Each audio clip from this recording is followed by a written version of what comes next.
Buenas tardes. Vamos a empezar esta interesantísima conferencia que va a estar a cargo de don Francisco González de Posada, al que tengo el honor de conocer desde hace muchos años.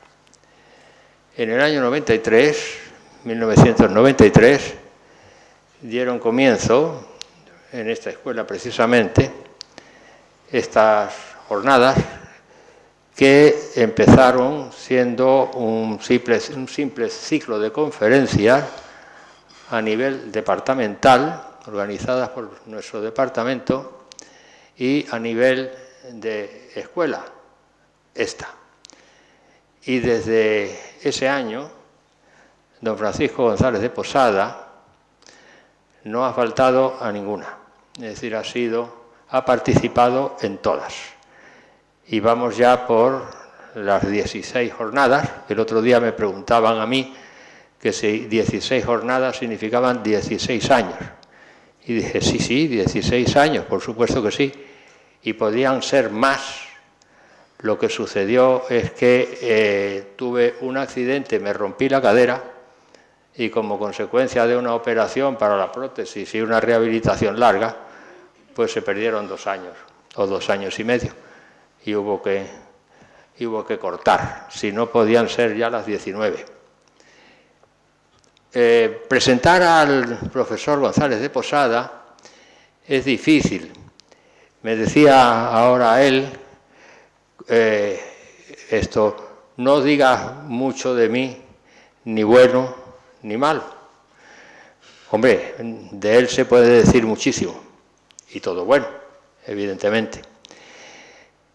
Como le conozco desde hace muchísimos años, pues sé todo lo que es y todo lo que ha conseguido. De entrada, es doctor ingeniero de caminos, canales y puertos, es licenciado en ciencias físicas y es licenciado en filosofía y letras.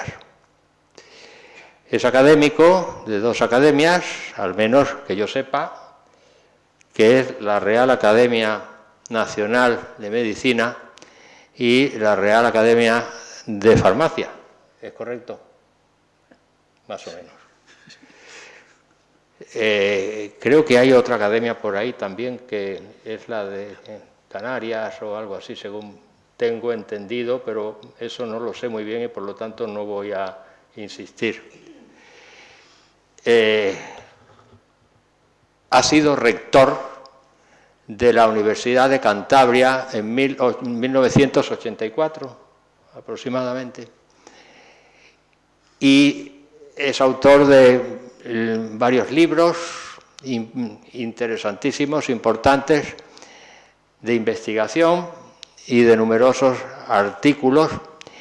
Y el otro día, cuando intervino Francisco González Redondo, que es su hijo, y que además yo le comenté de tal palo, tal astilla, porque estuvo muy brillante en su exposición. Al salir comentamos varios compañeros que el profesor González de Posada es en España, o al menos así lo creemos, el que más sabe sobre Leonardo Torres Quevedo, ingeniero de caminos, sobre Blas Cabrera y sobre otros grandes científicos e ingenieros españoles. Nos va a hablar hoy de una partícula que ha dado mucho que hablar, y repito la palabra hablar. La partícula de Dios, me parece un poco exagerado, o sea, el bosón de Higgs. Últimamente, pues la prensa, las revistas y el público en general, pues ha comentado la célebre partícula divina, lo cual, repito, me parece una exageración y que se debe a cuestiones de propaganda. De manera que hoy el profesor González de Posada, que ya comprobarán que es brillante en su exposición, con las ideas muy claras, con los conceptos muy claros, nos va a hablar de esa partícula que tiene sus connotaciones especiales y que se habla mucho de ella, pero que se entiende poco. Gracias. Muchas gracias. Tan cariñoso como siempre. Buenas tardes.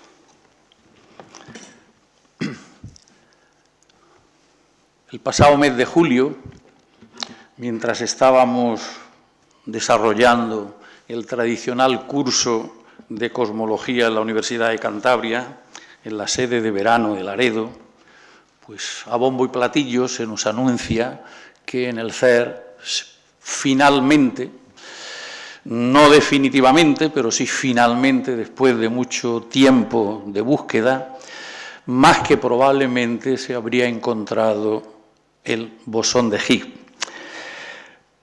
Evidentemente tuvimos que parar o detener materia oscura, energía oscura, el destino del universo, para dar cabida de alguna manera a la gran noticia del momento. Y una llamada de Valencia de inmediato, que el curso que íbamos a dar en Gandía, pues por lo menos un día debíamos dedicar a hablar del bosón de Higgs. Pues muy bien, encantado. Y después en el congreso tradicional que se hace en Fuerteventura de astronomía y astrofísica, pues bueno, hablaremos. Y yo creía que ya no había que hablar más del bosón de Higgs, pero a lo largo de este tiempo, pues ciertamente ha habido otras oportunidades. Pero lo que probablemente no sabíamos ninguno, y ahora te voy a echar yo el piropo a ti, José Manuel, pues es que iba a ser un poco profeta. Y entonces resulta que hace unos días, pues a Higgs y al CER, pues se le ha dado el Premio Príncipe de Asturias, como todos ustedes sin ninguna duda saben. En consecuencia, pues sigue estando de actualidad. Y al jurado de este Premio Príncipe de Asturias, pues por lo menos hay que decirle que políticamente han sido unos genios, porque se han adelantado al Premio Nobel, que sin ninguna duda le tocará ya mismo, como normalmente oímos en la América española, ¿no? Ya mismo. No lueguito, sino ya mismo, ¿no? Bien, pues cuando allá por el mes de febrero me pide el profesor Amaya de qué hablamos y le doy una lista de temas, y bueno, yo creía que ya hasta después de noviembre, cuando se conceda el Premio Nobel, no hay que hablar más del bosón de Higgs. Pero miren ustedes por dónde, pues su profecía parece que tenía algún sentido. Bien, el marco en el que nos reunimos es sobre jornadas de historia y filosofía.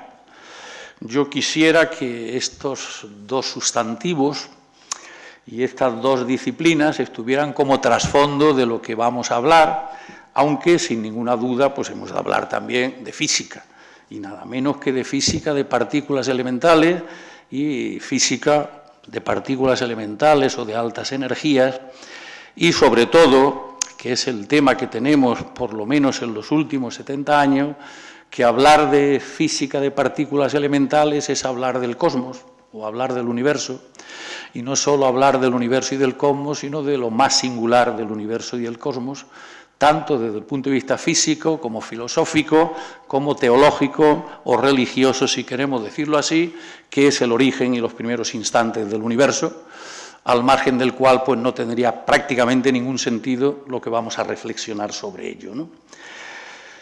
Bien, y quizás haya que decir otra cosa, porque aunque esto se llama Jornada de Historia y Filosofía de la Ingeniería, la Ciencia y la Técnica, como yo le digo a mi querido amigo el profesor Amaya, yo no sé cómo te las arregla, porque siempre lo que más abundan son lecciones de cosmología de una manera u otra, y aquí no trae más que a heterodoxos. Bueno, yo no sé si llamarme también heterodoxo, por lo menos un poco híbrido en cuanto a que para mí la física carece de sentido sin la fundamentación filosófica de cualquiera de los conceptos que utilizamos en física, pero en fin, no es una lección de física de ninguna manera, sino que en todo caso es un conjunto de reflexiones, pero eso sí, espero que todas ortodoxas científicamente y todas ortodoxas filosóficamente, aunque estemos en ambos ámbitos o en ambos mundos de la ciencia y de la filosofía. La partícula de Dios pues es uno de los títulos, de las expresiones con las que surgió muy pronto este largo recorrido desde el año 64, en el que fue propuesta, y ahora veremos qué, cómo, por qué, para qué, que fue propuesta esta, vamos a llamarle también partícula, lo cual es harto complejo, por lo menos tanto como Dios, no menos, ¿eh? Y por otra parte, pues con esta otra expresión, bosón, que como es un sentido muy propio y muy apropiado, si queremos decirlo así, en física, pero que recoge muchas cosas muy diferentes, ¿eh? Bien, pues vamos entonces con esta muy breve y dispersa introducción a meternos en el tema. Vamos a dar por hecho que en el CER, el 4 de julio del año pasado, pues se descubrió eso para lo que estaba preparado o para lo que se había concebido prioritariamente este mayor centro de investigación, partículas elementales del mundo, para gloria de la ciencia europea y de los europeos, pues en esta especie de tensión intelectual que perdimos allá por los años 10-20, cuando la ciencia francesa y alemana fueron cediendo primero pues la cabeza a Inglaterra y finalmente a los Estados Unidos, ¿no? Quizás sea uno de los momentos más solemnes dentro de esta perspectiva histórico-política de la ciencia europea. Bien, y se anuncia a bombo y platillo, no que se ha descubierto el bosón de Higgs, sino que se ha detectado más que posiblemente una cosa extraña detrás de la cual se estaba y que se caracterizan esas propiedades de lo encontrado, pues casi como lo que se había predicho que podría encontrarse y desempeñar un papel fundamental en los inicios del universo.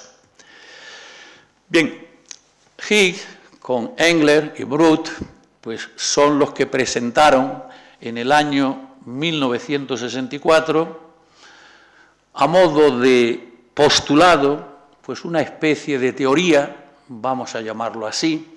Para mí, teoría en física exige mucho. Para que podamos decir que tenemos una teoría, pues nos basta un modelo, una imagen, una concepción, una impresión, unas ecuaciones, sino que hace falta el establecer un conjunto de conceptos que acabaríamos llamando magnitudes físicas, que tienen unas relaciones formales entre sí, dando lugar a una o un conjunto de leyes. Desde esta perspectiva, digamos, seria, tradicional, ya impuesta en filosofía de la ciencia, pues sería mucho el llamar teoría. Ellos, de todas maneras, más bien lo llamaron mecanismo, una forma de proceso por el cual podrían haber sucedido el conjunto de cuestiones sobre las que hemos de hablar, ¿no? Y sobre todo, desde la idea capital, desde el principio, de eso que pongo ahí, ¿por qué las partículas tienen masa? Tendríamos que decir, en lenguaje actual, ¿por qué las partículas másicas tienen masa? Porque hoy llamamos partículas a muchas cosas que en aquel momento, incluso 64, pues no eran asumible el concepto de partícula. El concepto de partícula en la historia de la física proviene del concepto de cuerpo newtoniano, y el concepto de cuerpo está caracterizado prioritariamente por una propiedad que es a lo que llamamos masa, o, que es la expresión newtoniana, cantidad de materia. Masa era un derivado para no tener una expresión como cantidad de materia. La cantidad de materia es lo que caracteriza un cuerpo, pero Newton detecta que la cantidad de materia que tiene este cuerpo unas veces se manifiesta de una determinada manera y otra de otra, que no tiene absolutamente nada que ver. A unos efectos, esa cantidad de materia o masa se manifiesta activamente y en otros se manifiesta pasivamente. Cuando se manifiesta activamente, ejerce acciones, eso que llamamos desde Newton fuerzas gravitatorias o fuerzas de atracción. Masa gravitacional es esa propiedad. Pero en otras ocasiones, esa propiedad, cantidad de materia o masa que tienen los cuerpos, se manifiesta pasivamente, como una capacidad resistiva o pasiva a las acciones exteriores. Y a esto se le ha venido llamando masa inercial, desde una posibilidad formal matemática de relacionar unas con otras por medio de una constante que nunca se sabía muy bien cuál podía ser, la que a mí me gusta llamar en los libros de física constante másica o de relación de la masa inercial y masa gravitacional, en la línea del gran físico español Julio Palacios, pues recibió el gran impulso, pero esto ya en el siglo XX, de lo que llamamos en teoría de la relatividad, pues postulado de equivalencia, en el sentido de que no solo hay una relación de proporcionalidad entre ellas, sino que pueden en alguna manera pues utilizarse una única de ellas, que a fin de cuentas es lo que hemos venido haciendo desde finales del siglo XVII, escribiendo la ley de la gravitación universal también con masas inerciales en vez de con masas gravitacionales. Bien, pues de la noción de cuerpo, cuando los cuerpos podían ser muy pequeñitos, pues surge en la historia del pensamiento científico el corpúsculo. Y del corpúsculo acaba siendo partícula. Pero la partícula tradicional e histórica es la partícula másica, o la partícula que podríamos llamar hoy, cuando hay partículas de otra naturaleza, partículas matéricas, que es la palabra o la expresión que a mí me gusta más en la línea filosófica del materismo zubiriano, para no caer tampoco en el materialismo de la filosofía del siglo XIX, ¿no? Bien, en consecuencia, ¿por qué? ¿Por qué un electrón tiene la cantidad de materia o masa que tiene? ¿Y por qué el protón tiene la cantidad de materia o masa que tiene, unas 2000 veces superior a la del electrón? ¿O por qué el muón, el pión, el cauón, etcétera, etcétera, tienen la cantidad de materia que tienen? Esta es la pregunta que se formula. La pregunta que se formula. Y explican un mecanismo, una manera posible de que eso que hoy llamamos electrón, o eso que hoy llamamos neutrón, antes de que fueran lo que hoy, desde cuando empezaron a ser electrón, o protón, o neutrón, o la partícula hadrónica, o la que fuere, tienen esa masa, ¿cómo la recibieron? ¿De dónde?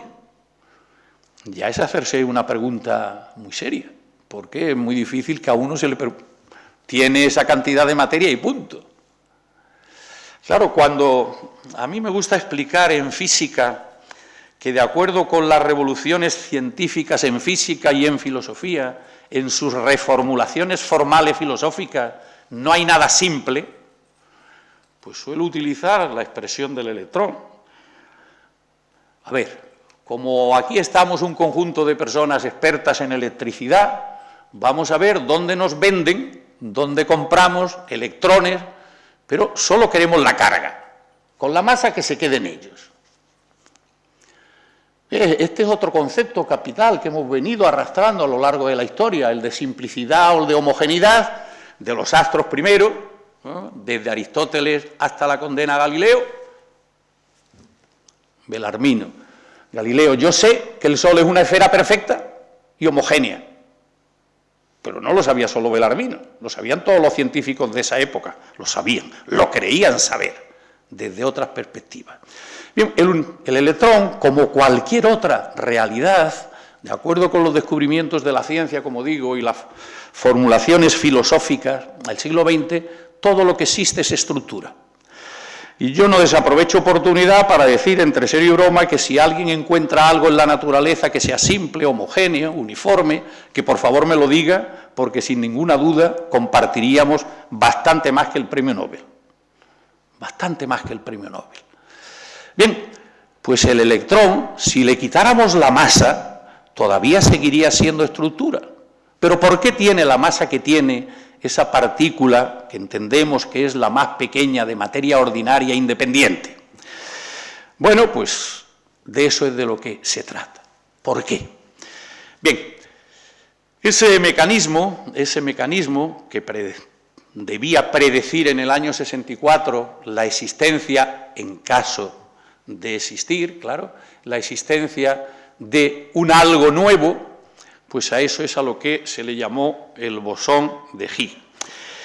¿Y qué es lo que podría ser o debería parecer?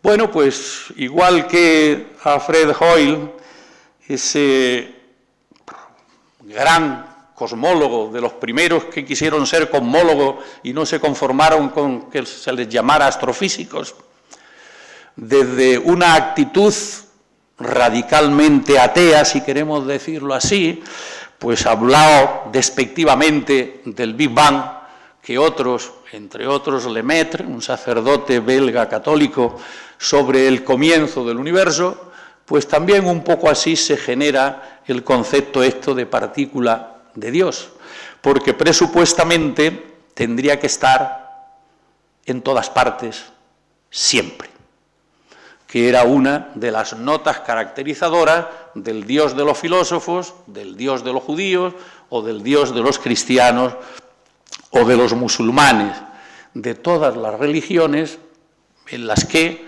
se postula la existencia de Dios uno, único. Bien, pues esta sería otra de las características desde las que podemos hablar. Y a modo de anécdota, pues harto simpática, pues la que os recuerdo aquí de esa real discusión y apuesta entre Hawking y su amigo Kane acerca de si esto podría existir o no existir. Hawking se dice que fue el primero en felicitar a Higgs después de este descubrimiento. Muy bien, si vemos un poco la pequeña historia de esto ya, pues propuesta como conjetura, que es lo que decimos, o como propuesta teórica en el año 64, pues 36 y 12, 48 años, desde que se lanza como posibilidad y se explica un determinado mecanismo, como sustrato muy sencillo, hasta que la humanidad científica pues entiende que esto se ha resuelto o que se ha descubierto. Bien, ¿cuál es la importancia que en su caso debería tener? Vamos a exponer dentro de un momento, para hablar mejor del concepto de bosón y de fermión, y de qué conjuntos de partículas, subconjuntos de partículas, se integran en uno u otro de estos conjuntos así denominados, que hoy tenemos lo que llamamos un modelo estándar de partículas elementales, o lo que es lo mismo, el catálogo oficial. Hay otro conjunto de partículas que por supuesto se nos escapan, partículas extrañas de muy diversos tipos, decimos, etcétera, pero uno que constituye la base. Pero ese modelo estándar, veníamos diciendo que es ininteligible si de alguna manera no se justifica la existencia de este bosón de Higgs o de otros mecanismos u otras partículas que le dieran consistencia. Bien, pues detrás de este encuentro pues estaba en el Fermilab, al que le debemos, Chicago, tantos descubrimientos físicos, pues prácticamente la historia de la conexión de las partículas elementales o hemos llamado o de altas energías con los momentos iniciales del cosmos, pues es de la construcción que a finales de los años 80 hizo el Fermilab. Yo todavía utilizo esa escala logarítmica de los primeros instantes del universo, tal como se concibió allí. Bien, pues se venían diciendo que se podría crear alguna vez entre 500 billones, estos son americanos, los de abajo son billones europeos, de colisiones protones-antiprotón. La experiencia se trata en disponer un protón con una gran velocidad, decimos metafóricamente ya muy próxima a la velocidad de la luz, puesto que eso sería un límite, y un antiprotón, y que interaccionarían, presupuestamente debían desaparecer, y de acuerdo con la más importante, socialmente al menos, consecuencia de la relatividad especial, la fórmula de Einstein, energía igual a masa c cuadrado, esas pequeñas cantidades de materia que es la masa del protón y la masa del antiprotón, multiplicado por c, 300.000 kilómetros por segundo, al cuadrado, ya no son 300.000 metros, 3 por 10 a la 8, 3 por 3, 9, 10 a la 16.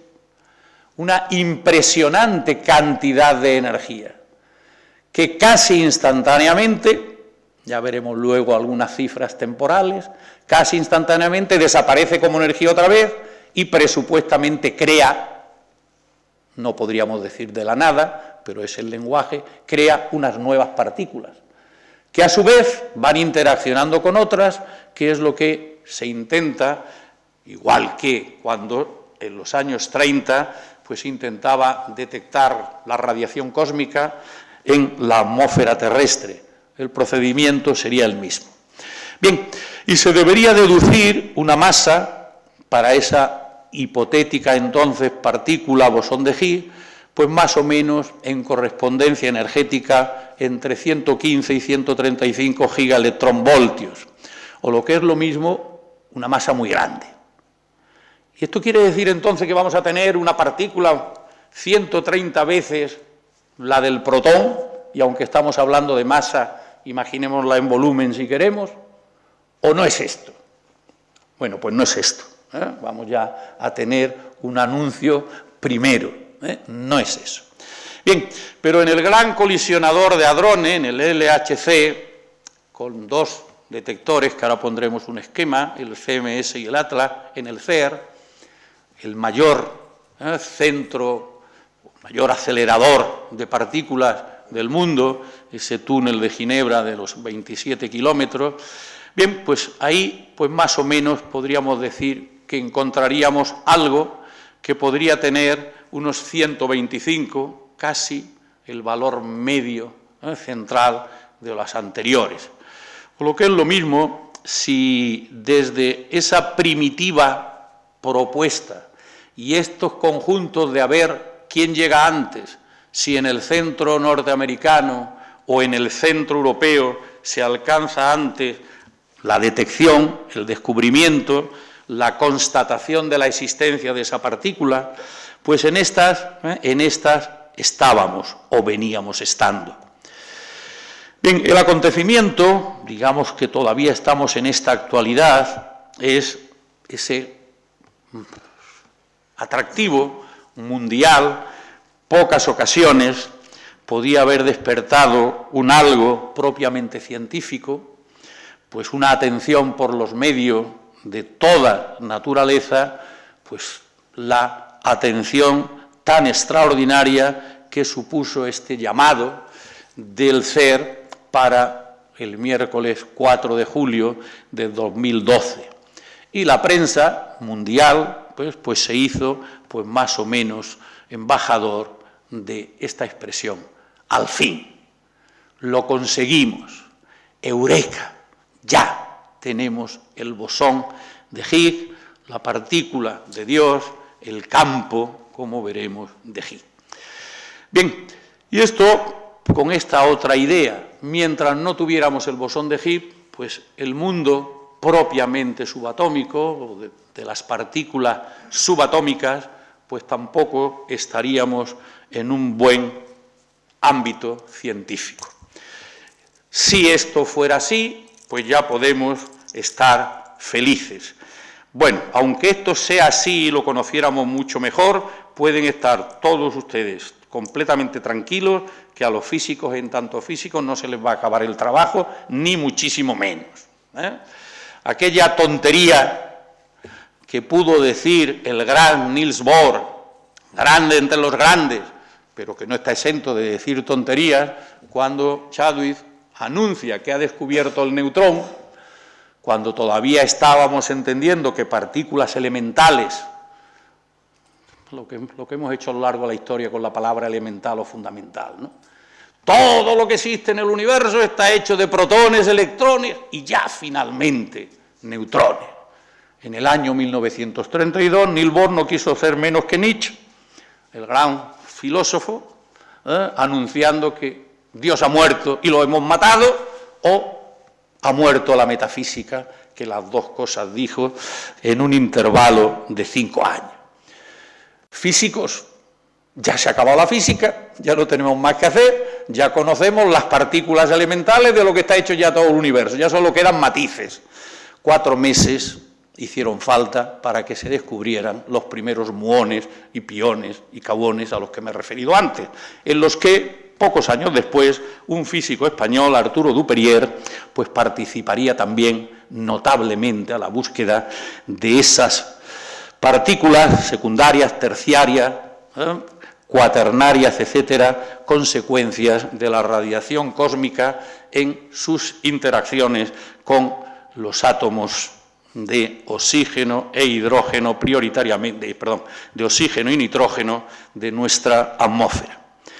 Bien, pues, si las partículas elementales de esa primera generación, todavía en química seguimos hablando de elementos, y todavía en la propia física seguimos hablando, con lenguaje filosófico, de categorías fundamentales, y cuando son pocas, estamos contentos, espacio, tiempo, materia.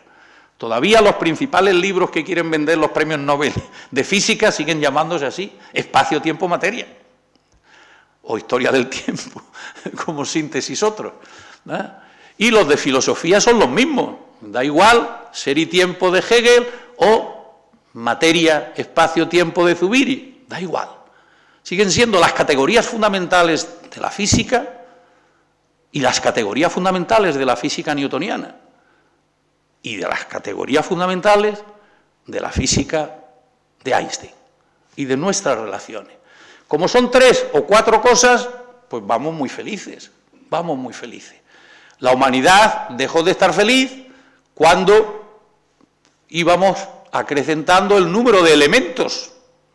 Hidrógeno, litio, sodio, potasio, rubidio, cesio, francio, calcio, estroncio, helio, neón, 92, y encima somos capaces de fabricar artificialmente, ya nos dicen que hasta el 117.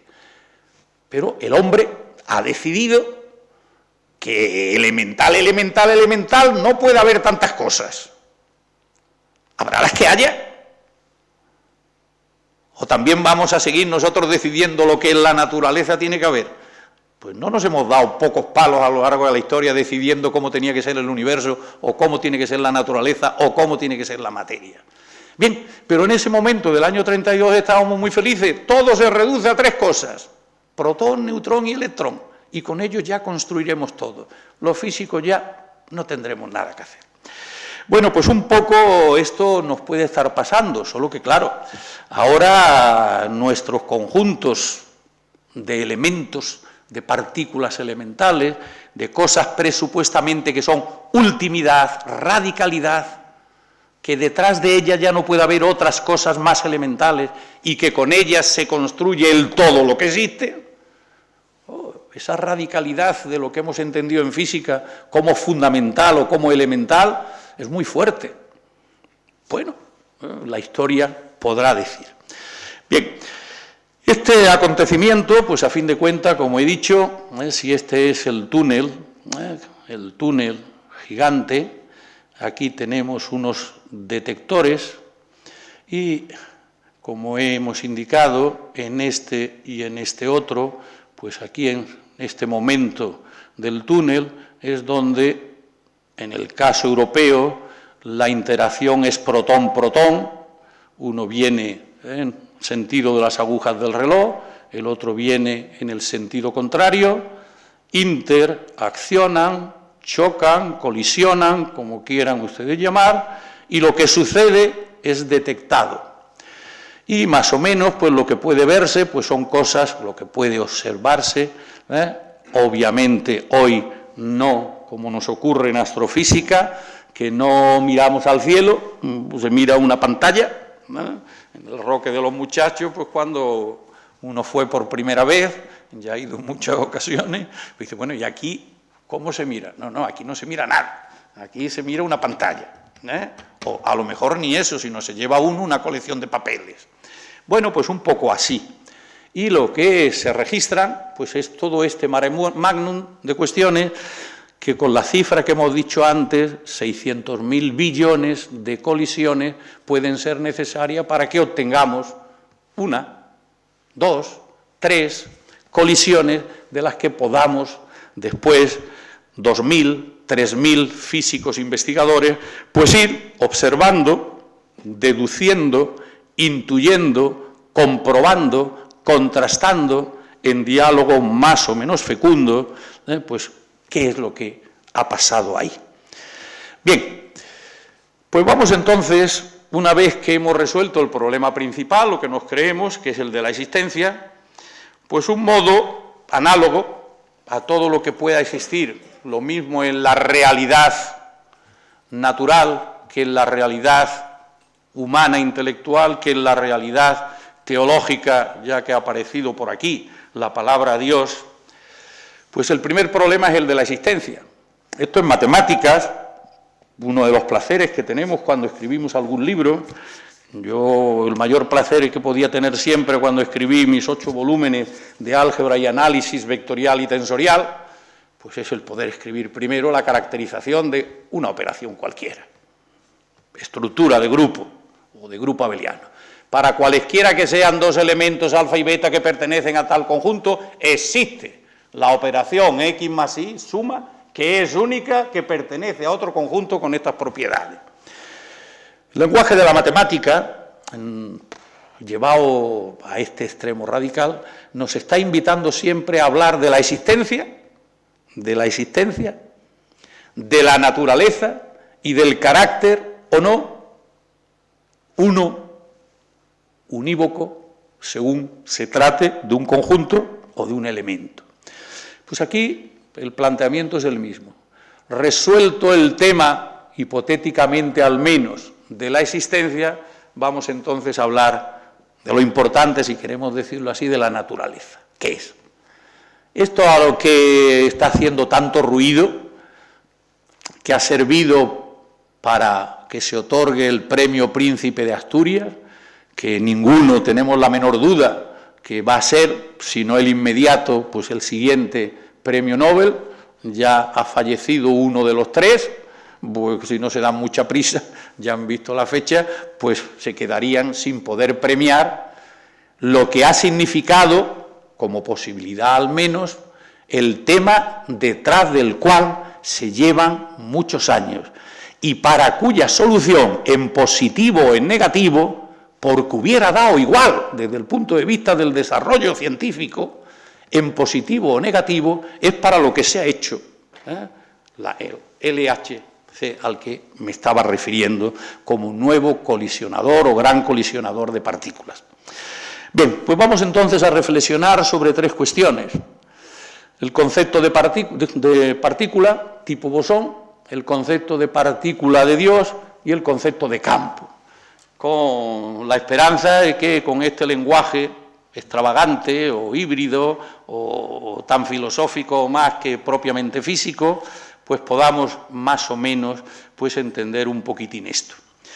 Las partículas másicas que conocemos desde lo tradicional constitución de la materia, en la línea a la que me refería antes de ese exabrupto de Niels Bohr, pues a fin de cuentas serían estas que tenemos aquí. El átomo está constituido por núcleos y electrones y presupuestamente por un impresionante vacío. Cualquiera de los que estamos aquí, no es que tengamos más o menos el 80% de agua y un 20% de otros compuestos químicos, no, es que tenemos el 99,99999 de vacío, aunque nos presentemos como aparentemente llenos, en función de lo que significa la naturaleza, atómica o la naturaleza de lo que entendemos también como microfísica. Bien, a fin de cuentas, aquí podemos ver las escalas en metro en nuestro lenguaje post-revolución francesa, o el sistema métrico decimal de la zona propiamente de influencia francesa. Todavía no directamente el mundo estrictamente anglosajón, si queremos decirlo así, pero por lo menos como comparaciones de unos a otros podemos saber dónde nos encontramos en tamaños.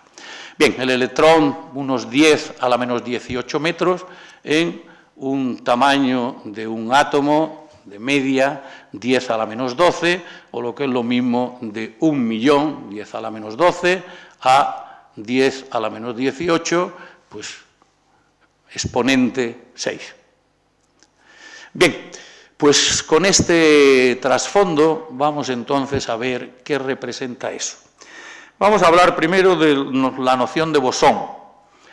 Bueno, pues del bosón de Higgs, según ellos lo venían planteando y según se ha ido analizando, pues era una partícula muy rara. Tan rara, tan rara, tan rara, sigo hablando de la palabra partícula, que solo tenía masa.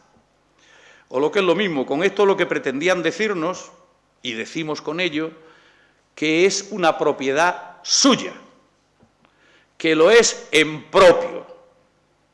Pues casi, si no fuera por este otro conjunto de cosas, pues ya tendríamos a lo que yo me he referido al principio. Si hay algo que sea uniforme, homogéneo, simple, díganmelo para que podamos compartir el Nobel. Bien, pues esta partícula o lo que fuera tiene como algo suyo, porque el otro punto de partida es que el preelectrón, vamos a llamarle así, no tenía masa, y el preprotón no tenía masa. El prequarks, caso de existir, todavía detrás de esto estamos, no tenía masa. Todas estas partículas matéricas o másicas la han recibido presupuestamente, por lo que queremos saber y sabemos, del bosón de Higgs, que es el único que como propiedad suya, no adquirida, sino como propiedad suya, tiene masa, o tendría masa, y no tiene carga ni spin. Dentro de esas tres propiedades que seguimos considerando que son las que caracterizan a las partículas elementales, bueno, como muchos de ustedes saben, por supuesto que conocemos más parciales, ¿no? Pero, en fin, con respecto a las que podemos considerar, y con eso ya vemos que toda partícula tiene estructura. Bien, pues este bosón de Higgs sería una partícula elemental distinta de todas las conocidas hasta hoy y de las que constituía nuestro modelo estándar. Pero sería una pieza clave del modelo estándar, ¿verdad?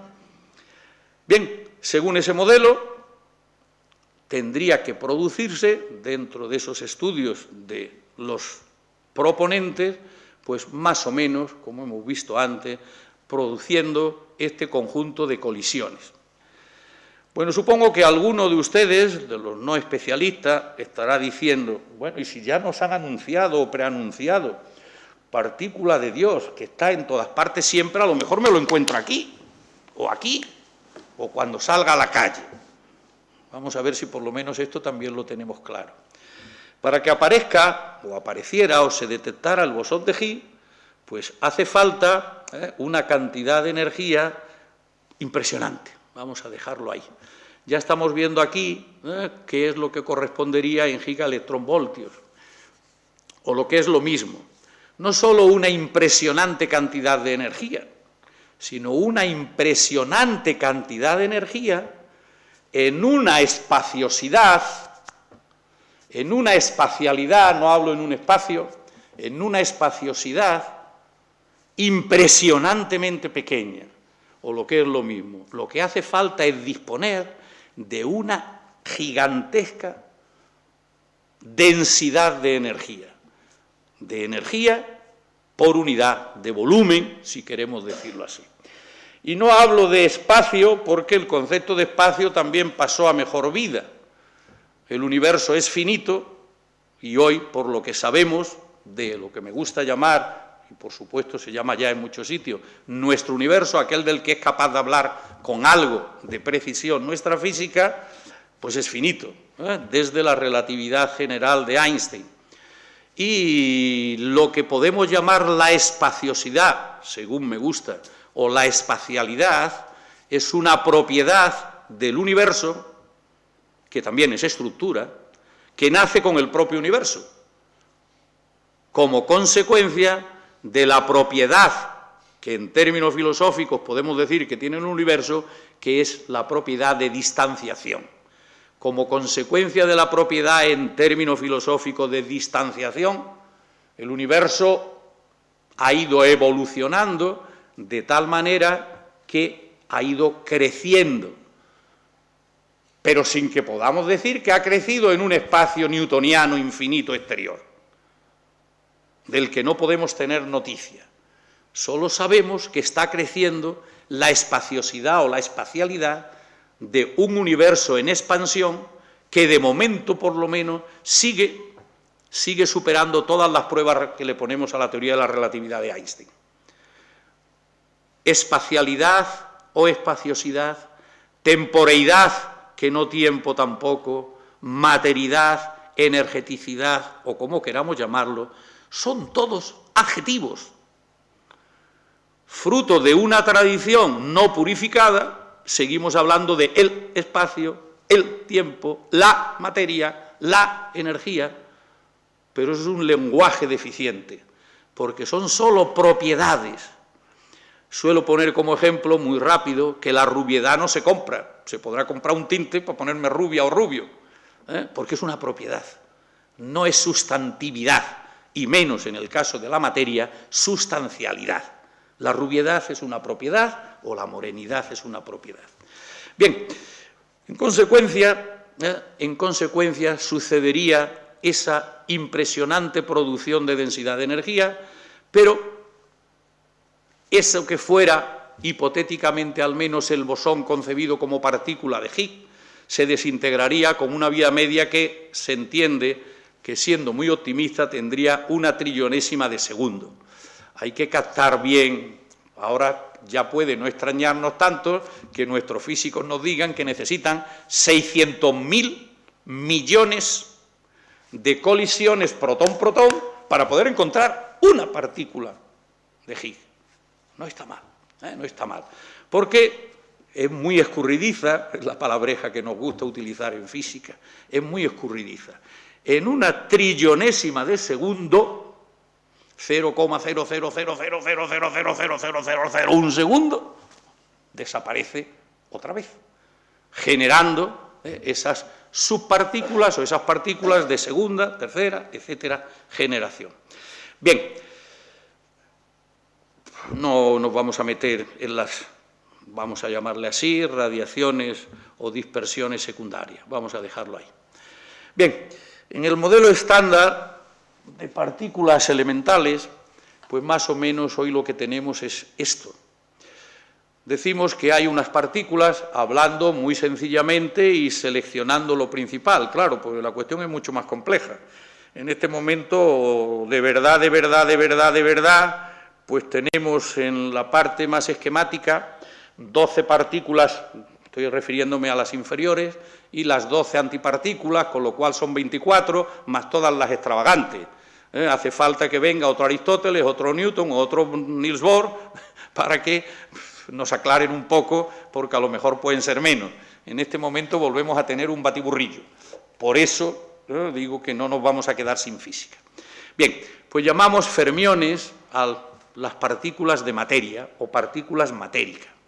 Y con el concepto tradicional de fuerza, a mi juicio también mal utilizado ya, el concepto de fuerza newtoniano es lo que en mecánica racional, mecánica clásica, llamamos un vectorcito, ¿no?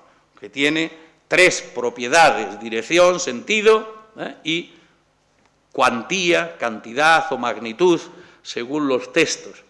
Bien, pues esto ahora es más bonito, pero se sigue imponiendo lo de partículas para tener algo común, es la idea de partículas de canje, o mejor, interacciones.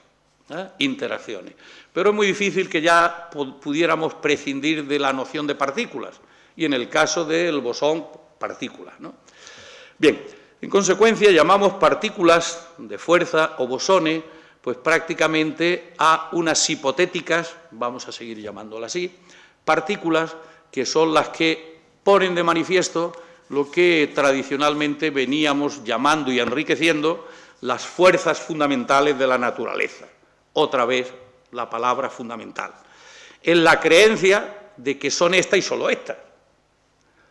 Claro, en este momento pues volvemos a crear, con el trasfondo del destino del universo, la expansión acelerada del universo, la energía oscura, pues otra vez pues una especie de quinta esencia o quinta fuerza.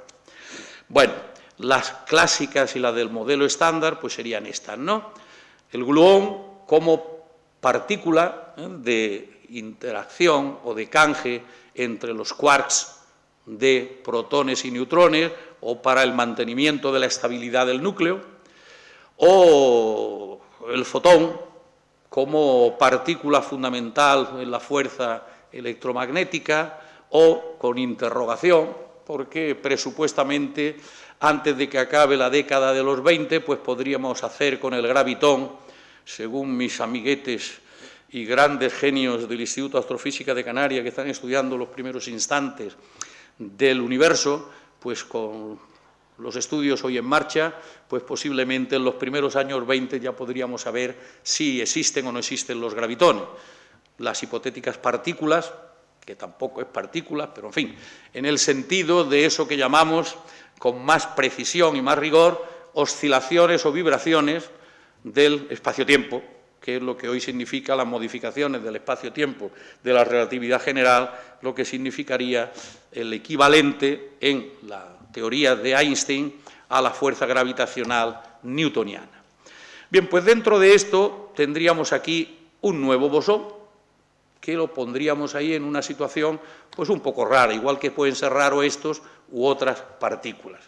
Pero lo importante aquí es que pudiéramos decir, en la parte superior, independientemente de que fueran en su caso partículas de una naturaleza, de otra y de otra, más propia del mundo, de lo que llamamos la física cuántica o la mecánica cuántica, o hoy también, según quieren, desde la química, físico-química cuántica, pues una especie de cajón desastre, si queremos decirlo ahí, donde por reducción al absurdo, utilizando una terminología matemática, estamos colocando a los que no son matéricos o no son fermiones. Bien, con eso tendríamos una primera impresión de por qué partícula, porque la palabra partícula la tenemos ya para todos, cuya finalidad, cuyo objetivo, cuya acción en el mundo de la física es dotar de masa a esas otras partículas que están en la parte inferior.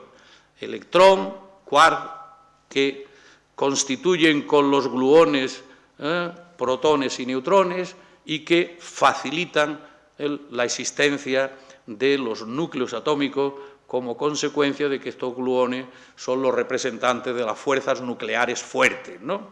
Bien, y de manera análoga, pues esas otras partículas, la primera familia de hadrones y los neutrinos, que dentro de lo que me gusta llamar la revolución del 98, no el desastre del 98, que eso fue 100 años antes, las pérdidas de Cuba, Filipinas, sino la revolución del 98, un año crucial en cosmología, porque tuvimos la suerte, vamos a decirlo así, de que tuviera lugar ese descubrimiento de la expansión acelerada del universo, segundo descubrimiento, que los neutrinos, en su oscilar de un tipo a otro, tuviéramos práctica seguridad de que al menos uno de esos tipos tenía masa, por eso aparece aquí ahora también, y la tercera, pues la convicción de que podríamos seguir utilizando lo que llamamos la hipótesis cosmológica o la hipótesis del principio cosmológico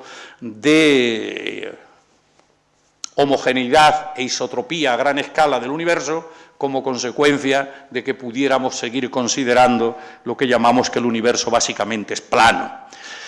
Bien, pues tras esa revolución del 98, sin ninguna duda, el gran acontecimiento para la cosmología y para las partículas elementales ha sido este. Bien, ¿pero qué es? También, desde la perspectiva de partícula, pues ya hemos visto lo que sobre todo sería. ¿Se han dado cuenta ustedes del disparate hipotético que acabamos de decir? Lo único que tiene masa por sí mismo es bosón. No he visto a nadie que se haya levantado ni que haya dicho, profesor, a ver, ¿qué pasa aquí? Primera cuestión. Por eso he dejado caer un poco lo de una especie de cajón desastre, vamos a dejarlo así. Es la única realidad física que teniendo solo masa no es fermión. Sorprendente. Pero sin embargo, parece que ha pasado porque yo no he visto ninguna cara así un poco sorprendente. Bueno, segunda cuestión, ¿por qué?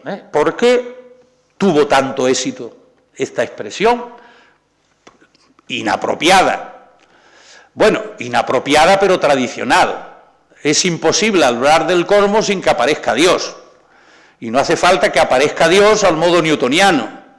Necesito que venga Dios a poner orden a los planetas porque a mí se me escapan de las órbitas que yo creo que tendrían que estar. No. Ni tampoco del no Dios de Laplace en ese encuentro con Napoleón. No. Ni tampoco que Hawking nos escriba, Dios no existe, que la física lo explique solo. No hay manera. No hay manera en el cosmos de, con una concepción de Dios u otra, para sí o para no, hablar de la necesariedad, palabra mucho más completa que la de necesidad, de la necesariedad de Dios en el cosmos o de la innecesariedad de Dios para el origen del cosmos. Bien, pues aquí, dentro de esa idea de estar en todas partes siempre, bueno, había un chiste que quizá explique esto mejor, ¿no? Probablemente antiguo. ¿Por qué partícula de Dios? Porque tanto sobre Dios como sobre la partícula de Higgs, se decía siempre, lo sabemos todo, menos si existen. Y esto en principio pues podía gustar a todo el mundo. Esto no escandalizaba ni a creyentes ni a ateos. Bueno, pues lo único que no sabemos, yo puedo creer, pero desde luego saber, sí, la palabra saber es sabiduría, es razón, es ciencia, es lo que hemos hecho en la modernidad y en la línea de la Ilustración y de nuestro gran filósofo Ortega. Si saber es eso, no tenemos que recurrir ni a Aristóteles ni a Descartes. Bien, bueno, pues lo único que nos queda es el problema de la naturaleza, porque el de la existencia en principio ya se ha demostrado que existe. O sea que el chiste ya lo podemos retirar de nuestros anales. Ya este chiste ya no tendría sentido. Bien, pues ¿qué es lo que quiere entonces? Si ya el bosón de Higgs, ya, todavía no está tan claro, pero en fin, ya, y él se ha creado, pues es una manera también de hablar, se ha producido como consecuencia de esas colisiones entre protones. Bien, se ha detectado, sería más propio. ¿Qué quiere decir entonces en todas partes siempre? Porque aquí pueden estar ustedes seguros que no existe. Y que cuando salgamos a la calle, tampoco. Y que nuestros astronautas que están en la Estación Espacial Internacional tampoco se van a encontrar con él. Para que exista el bosón de Higgs, hace falta producir esa impresionante densidad de energía que sí existía si el Big Bang fue una realidad tal como la concebimos. Yo, los que me han oído saben que todavía no he pasado de hipótesis harto plausible. Es la expresión que estoy utilizando desde hace 30 años, sin la cual no podemos explicar nada. O sea que son dos cosas. Pero hipótesis, todavía, pero claro, esto mucho antes de que ahora Hawking diga que no existe el Big Bang. Ahora no tiene ese sentido. Hipótesis harto plausible. Hipótesis harto plausible. Y antes de que Penrose, en su último libro, pues se invente una anomalía entrópica verdaderamente asombrosa para que el universo, desde las expansiones aceleradas, esté colapsando bruscamente para dar origen a otro eón, según sus expresiones actuales. quiere decir en todas partes siempre en ese mini universo de los primeros instantes cuando todavía no había nada de materia. Eso de lo que todavía no sabemos nada. En las conferencias y en los cursos de cosmología, pues uno de los temas centrales, antes de empezar a explicar los detalles, es el que me gusta llamar los mensajeros cósmicos, o los mensajeros que nos van a informar de los primeros instantes del cosmos. Hasta ahora saber, de verdad, y bastante, no todo obviamente, pues lo que sabemos es por lo que nos aporta la radiación de fondo cósmico. Ese impresionante acontecimiento que a mí me gustó llamar en la Real Academia Nacional de Farmacia el auténtico parto. Eso sí que hubiera sido un dar a luz el universo cuando la luz estaba confinada por la materia, si hubieran otros universos externos y hubieran visto ese momento en el que la luz pudo liberarse de la cárcel a la que la tenía sometida la materia. Pero eso tuvo lugar más o menos a los 300.000 millones, a los 300.000 años de haber tenido lugar el Big Bang, hipotéticamente. En este momento, puesto que ya me he escapado antes a decir que en los años 20 aspiramos a tener detectores de gravitones, se venía esperando, con los recortes supongo que habrá que retrasarlo, como las autopistas, los puertos y demás, que para el año 20 ya podríamos detectar neutrinos de fondo cósmico, con lo cual nos estaríamos acercando mucho más al Big Bang.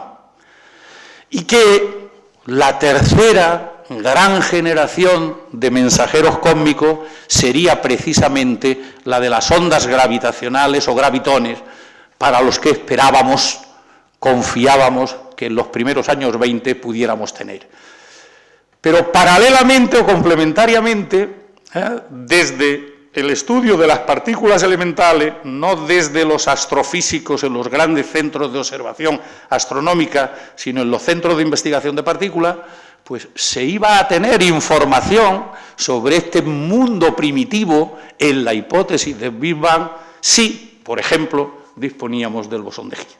La gran importancia. En todas partes siempre del universo cuando el universo era así de bebé. Esto es lo importante para tener esta otra idea clara. Bien, finalmente lo que a mí me gusta, y por eso lo dejo para el final, es la noción de campo, que es lo que es. ¿Qué es lo que es?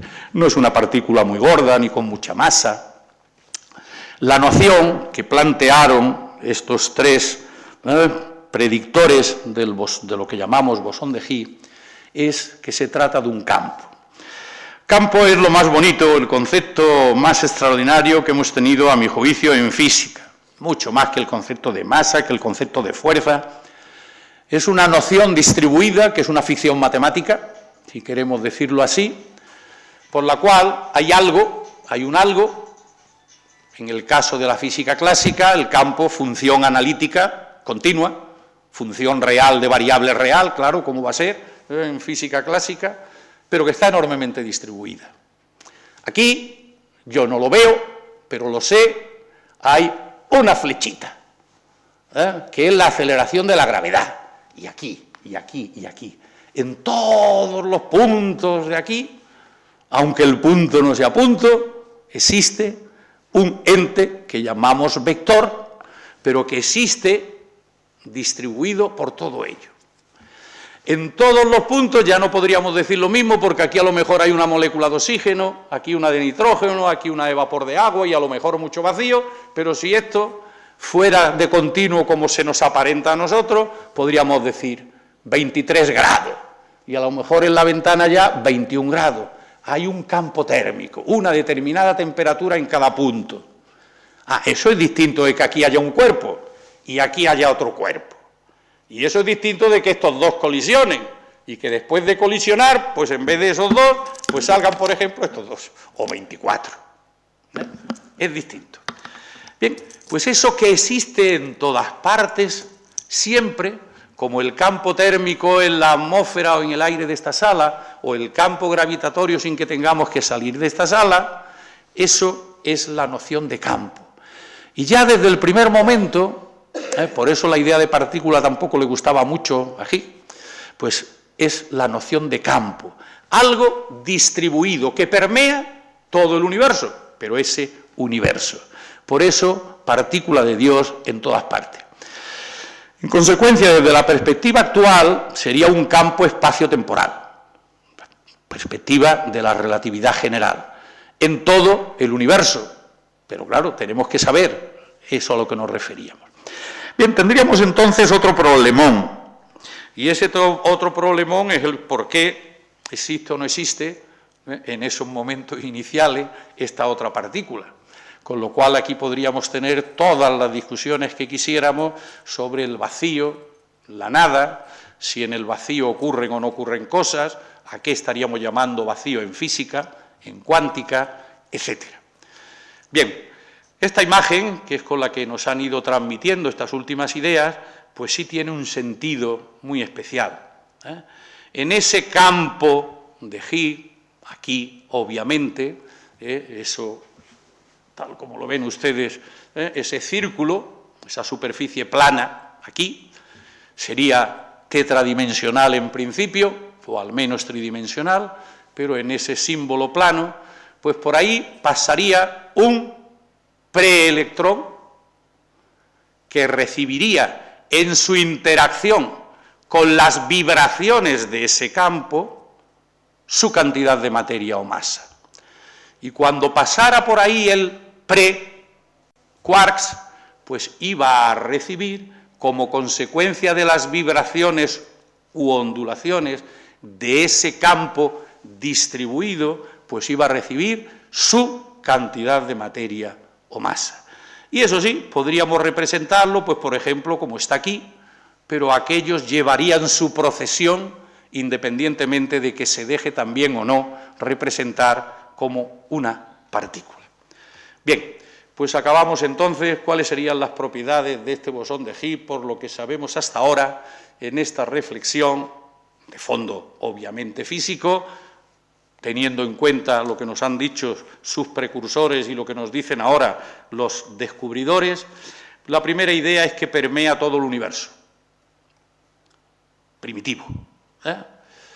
La segunda idea es la naturaleza de campo en todo el universo. ¿Cómo pasamos de llamar universo? Pues este es el tema que tenemos hoy. Por eso ahora haré alguna otra observación. Bien, en él, las partículas matéricas, por su causa, van a adquirir esa masa al interaccionar con esas vibraciones a las que nos hemos referido. En este sentido, este es el mecanismo que anunciaron ellos. En consecuencia, si las partículas que tienen masa no tuvieran masa, esto es lo que le gusta a todos los periodistas, sobre todo transmitir al mundo, y también nos lo transmitieron desde el CERN, pues no existiría la materia, y en consecuencia no existiríamos nosotros ni podríamos estar aquí oyendo estas cosas. Bueno, aquí tendríamos entonces, con esto que pueden ustedes encontrar vía Internet, y que es el que nos utilizamos hoy para explicar la evolución del universo, pues es donde podríamos tener un poco el marco al que nos estamos refiriendo. Este sería ese hipotético instante al que me he referido antes, del hágase la luz. Antes de eso tenemos muy poca información, aunque somos capaces de organizar las eras de la evolución de ese jovencito. Como decía antes, pues yo manejo uno que son 10 eras, nada menos, ¿no? Pero de cuestiones las que se van ajustando aceptablemente bien. Y dentro del marco de esta otra perspectiva cosmológica de la hipótesis harto plausible o la realidad, en su caso, del hecho del Big Bang, donde tuviera lugar, pues bien, que surgiera el universo, bien por sí mismo, bien que surgiera el universo a lo Penrose como consecuencia de un universo anterior porque él ha decidido que ha visto unos residuos dentro de lo que me he referido antes, de esa radiación de fondo que le inducen a pensar que es eso, o porque ciertamente pues, hubo un ser, el que llamamos supremo, que puso toda esta maquinaria en movimiento. Muchísimas gracias.